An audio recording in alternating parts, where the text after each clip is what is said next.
Thank you. It's great to be here, and to be honest, thrilling and affirming to see so many leaders, at least wanting just to find out more. I really work with young people. I've been doing it since I was a young person, so that's an awfully long time. And our contribution to this is we want to pray in and talk to and encourage and enthuse young people and youth groups from other parts of the country to come here to Bristol to be involved with Hope Bristol. And the reason for that is I'm going to say something in a Greeks exaggerate, so I'm going to say an exaggeration here. Our primary concern isn't for Bristol, and it isn't for the non-Christians in Bristol, and it isn't for you. Our hidden agenda is to get young Christians from all over the country as a result of coming here and serving alongside you to be passionate and enthused and equipped for the rest of their lives to understand that mission is right up at the top of what we're meant to be and what we're meant to do as followers of Jesus. That's why we did the message in 2000. Our little background is we made sure at our festivals that a third of the seminars were on issues of mission, evangelism, getting involved with society justice. Even though a third of our seminars were always on those issues, we were puzzled that every year nearly all the kids wanted to be worship leaders. And we couldn't understand it. And then we realized what it was. We talked about mission, we talked about getting out there, but the only thing they saw modeled was worship. And so we thought, the only way we can do this is to partner with others and local churches and take them on mission. And in the message 2000, I think 3,500 kids came. And not only did we see a deposit in Manchester, which was amazing. There are stories that will live with me till I die of what happened.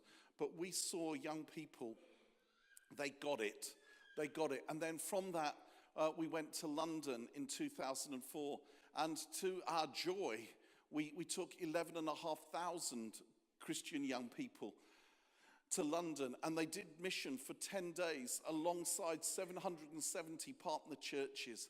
And there was a deposit in London. There's stuff that's still going on in London that is as a result of that, which is thrilling. But again, what we saw was a generation of young people who understood that everything we receive is to be given away, that there is a world to win, that there are people who need to hear about Jesus and need to see Jesus' love in action, and that we, the church, are the ones that are meant to do that. We want to raise up, we long to raise up a generation again that will be burning. Their hearts will be on fire to communicate the good news of Jesus to our nation.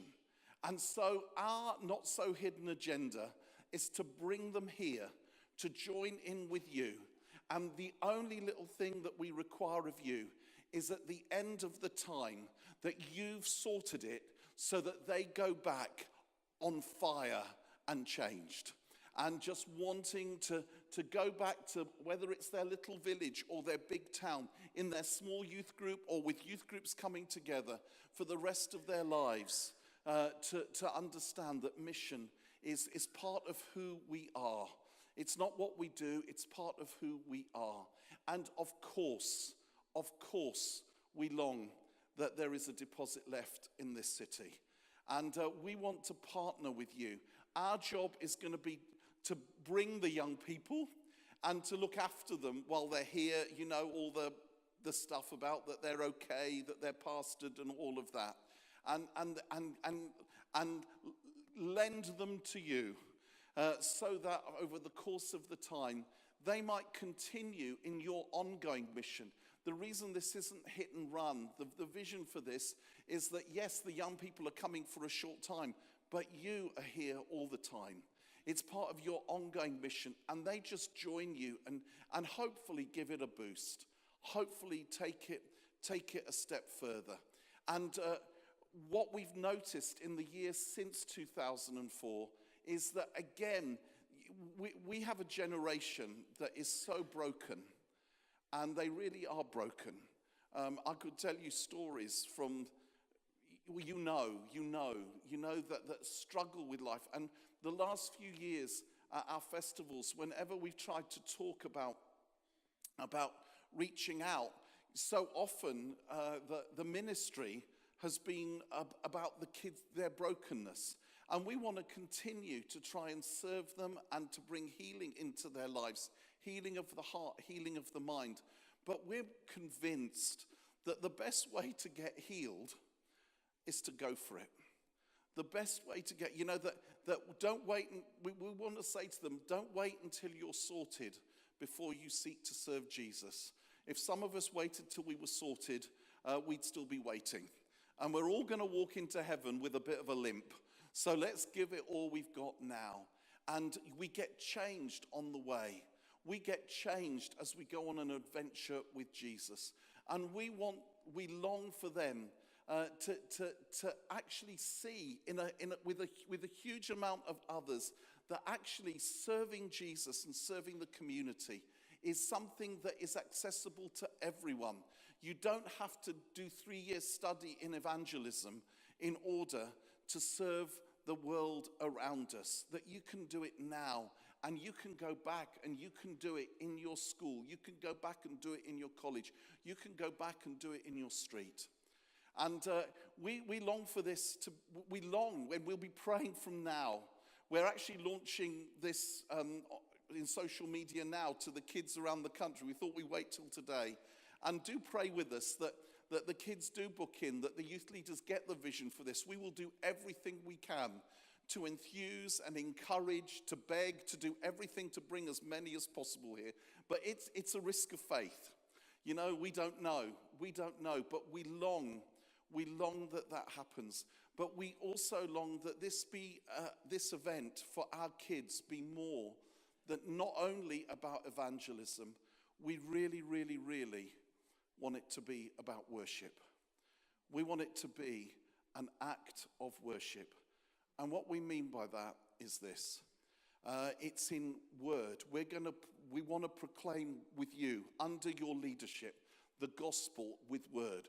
We want to proclaim Christ and him crucified, and we pray that there will be many, young and not so young, who will give their lives to Jesus and who will be changed as a result. But we want to also say, and that's why the one link with the noise is wonderful, we want to say that we want to serve the communities around, because that's what Christians do. Because we can't just say good news and not be good news. That we want to be the good news for Bristol. I love that it's nice that lots of non-Christians think that we're okay. But we long that the church would once again be known as the place to go when you're in trouble. A friend of mine did some research, and up until the reign of Queen Anne, the church in this country was at the heart of the community. The Anglican church, as you know, is split up into parishes, and every parish, every part of the country is in an Anglican parish. And the vicar of the parish is given, when they're instituted, they're given the cure of souls. That's the care of souls. And what we discovered is that's not just the care of souls of those who go to the parish church. It's the care of the souls of everyone who lives in the parish, whether they go to church or not. And up until the reign of Queen Anne, the church took that so seriously. The church was at the forefront of the education service. The church provided the schools. If you were homeless and hungry, the church was the first place you would go to. That's why there were the almshouses built by the church next to the church for those who were destitute and struggling. It provided the health service and everything. And then what we did as the church in this country, we gradually moved away from that into a spiritual gospel, and just a spiritual gospel. And then we wondered why people stopped listening. Well, the church is begun, and the noise is part of that, the Muller Foundation, and so many other things to change that. And we long to raise up a generation who love Jesus, who love the church, but see him in the face of the poor.